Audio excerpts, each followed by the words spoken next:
So if you go to max effort on the beep test, that'll give you a score for the Air Force fitness test and an estimate of your VO2 max.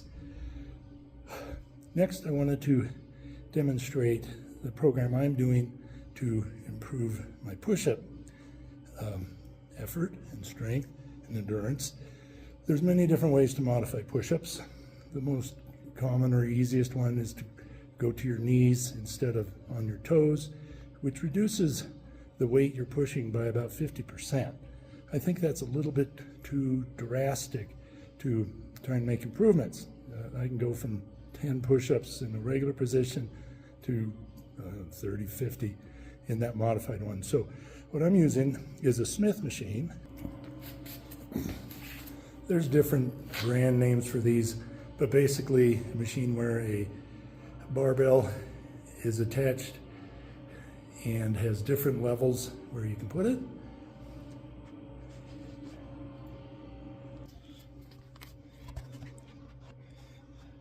So what I do is basically an incline push-up at different levels, getting progressively harder, which is like lifting different sets with weights. Trying to hit about 10 repetitions on each level with a little bit of rest in between, not too much. So at this level, do 10. What's nice with the Smith machine is the bar is held really tightly. And again, for me, it's very easy on my wrist.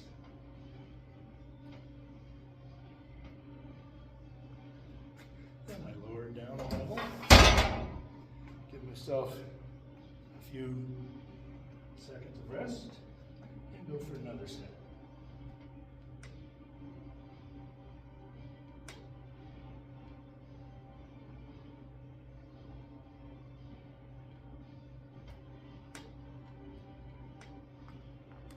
On these early sets where the resistance is low and not very hard, you want to concentrate on keeping your core tight, your muscles engaged, your shoulders in a good position with your shoulder blades down.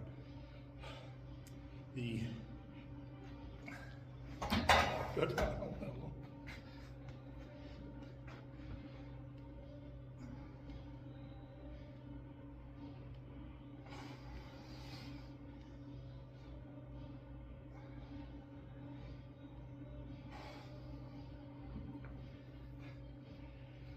Push-ups can be a bit hard on your shoulders, so you want to maintain good form.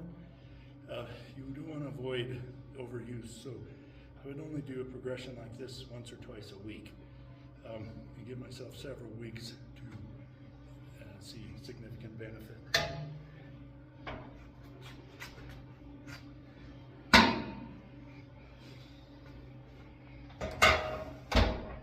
Can't remember if I already lowered that or not, that's okay.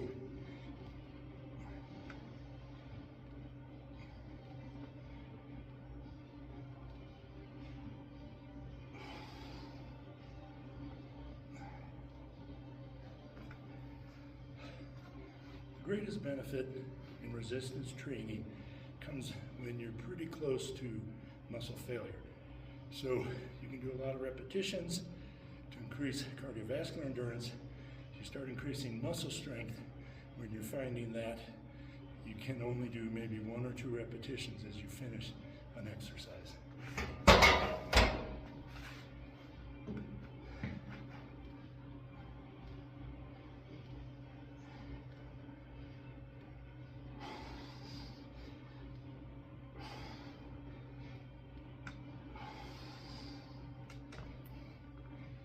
If you find that standard push-ups are not challenging enough, you can always add weights like a weighted vest. Some people will balance a weight plate on their back, add resistance bands, any number of ways to increase the resistance. Bench press is similar to a push-up, although it doesn't really require as much core engagement, so I don't think it's quite as good an exercise.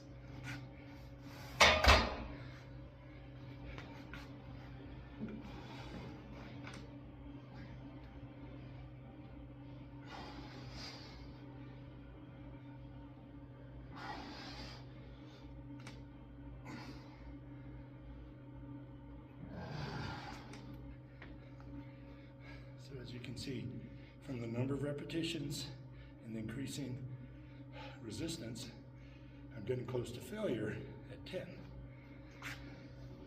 I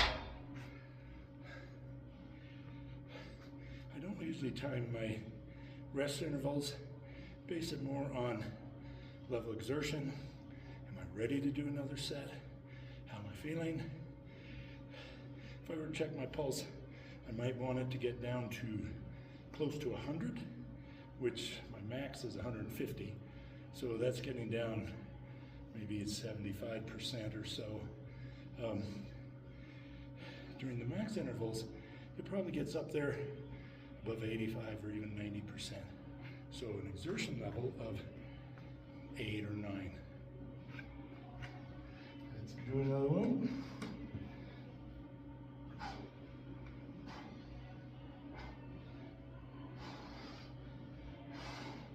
Couple seconds of rest.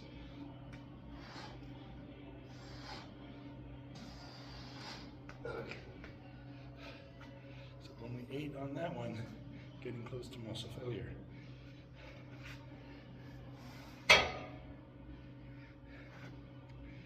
So I'm down on the lowest level for the Smith machine. I have a little platform so that at this level, I'm pretty much horizontal. If I want to get true horizontal, I can add a little bit extra to that. Always switch back to my perfect push-up handles or dumbbell to protect my wrist. So we'll see on this one if after doing maybe about 70 push-ups or so, if I can pump out a few.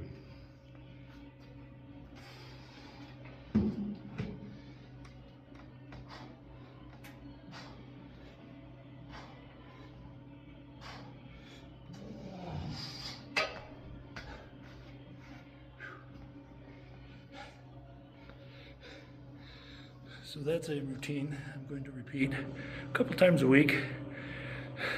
See if by summer I can max out the push-ups on the U.S. Navy preliminary fitness test I did last week. I maxed out the plank and the cardiovascular test, but I only got minimal on the push-ups. I still passed, but I'm shooting for outstanding for 70 years old. Hope you enjoyed this. Do some stretching, some additional activity today, and I hope to see you later. So the first intervals start off pretty slow.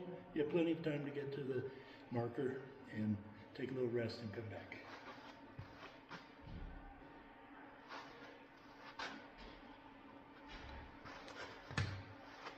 Okay.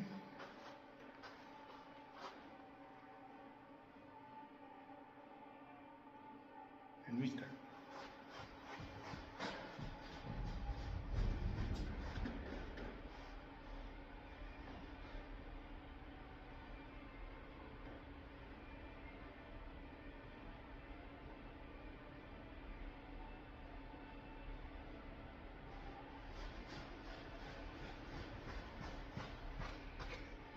The sound has been turned down so I don't hear the beeps.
enough demonstration for that.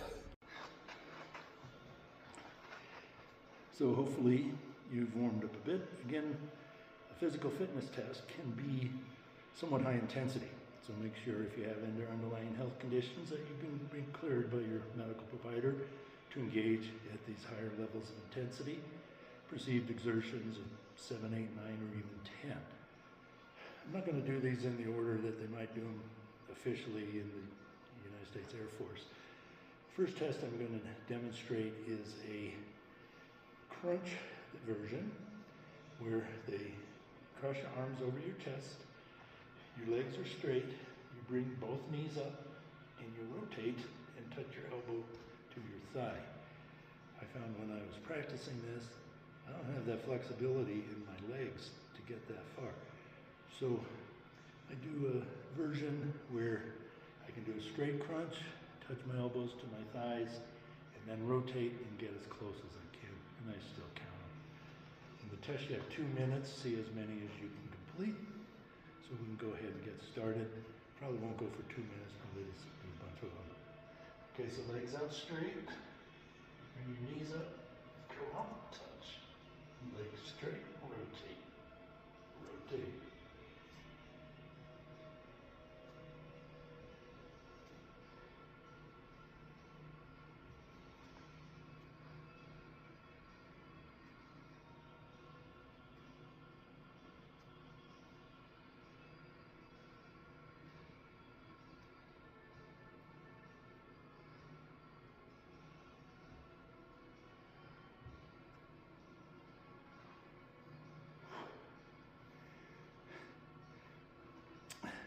This is somewhat similar to a hanging knee tuck, which is done in some of the fitness tests.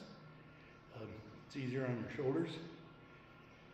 It's a good core exercise as well as a bit aerobic.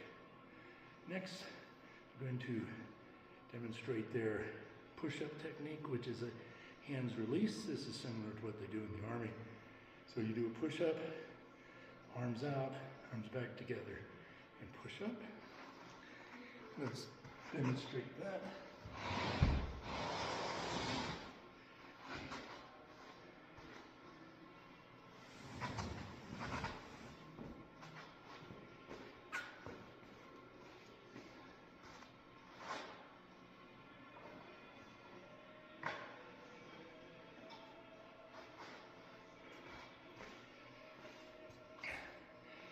I use these devices. These are called perfect push-ups.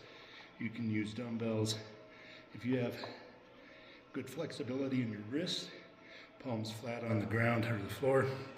Since I have arthritis in both wrists, I can't extend my wrist that far without damaging them, so I use these. They rotate so you can get a nice position.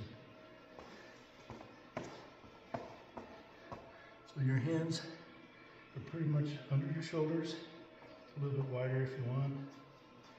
Then you go into this lean and rest position.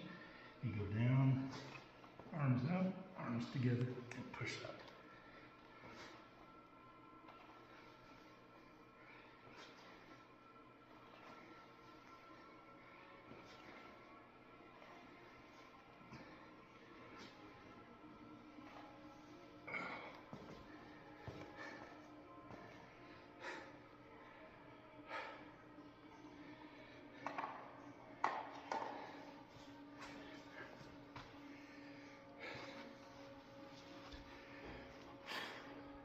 There was a time in my life I could do 2 minutes continuously of push-ups, get at least 60 consecutively with good form. That was 25 years ago, I guess. As you age, you lose muscle mass, which decreases strength and endurance. It's something we have to fight. It happens naturally. There's some research indicating that you can prevent this condition called sarcopenia with resistance training. but again, it's somewhat inevitable. I do have some techniques that I am showing for how I can increase the strength and cardiovascular endurance required for push-ups. I'll go through those at the end of this session. The final test in the Air Force is called a beep test, which is a multiple system performance test, something like that. Has many different names. You can find it online. It's a test where you run 20 yards, have a period of rest, run back 20 yards. In the test, the interval that you have to do the run and the rest gets shorter and shorter over time. It's a way of assessing the VO2 max, which is another name for cardiovascular fitness. It can take quite a bit of time to max out at this test. I find it quite boring. It's a good test for large groups. You can put a whole bunch of like school children or military people on a field, have them run the 20 yards. You can have the test done automatically from one of these online apps, and then record how many intervals the person can run. Personally, if I want to assess my VO2 max, I'll get on a treadmill that has a fit test. There is some calculation you can make for VO2 max based just on your age and your resting heart rate. That's probably the easiest way to do it. And they all have a margin of error, 10% or so, who knows. But at least it can tell you if you're progressing. If as you're aging, your resting heart rate is going down without medications, well, you're getting more fit. So that's kind of cool. So I'll just demonstrate a little bit of how you do this beep test. I know there are some smartwatches that can give you a heart rhythm, tell you if you're in a normal rhythm or not. I don't know about their accuracy. I think these handheld ones are pretty accurate and certainly reassuring for me.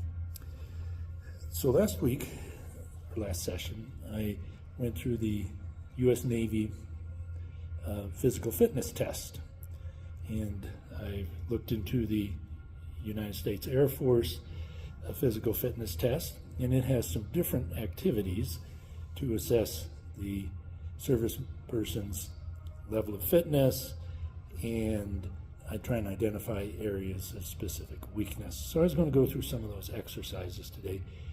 The only thing you really need is a mat for the floor and a space to run 15 or 20 yards. Welcome to this edition of Silver Snake Ears Boom Muscle.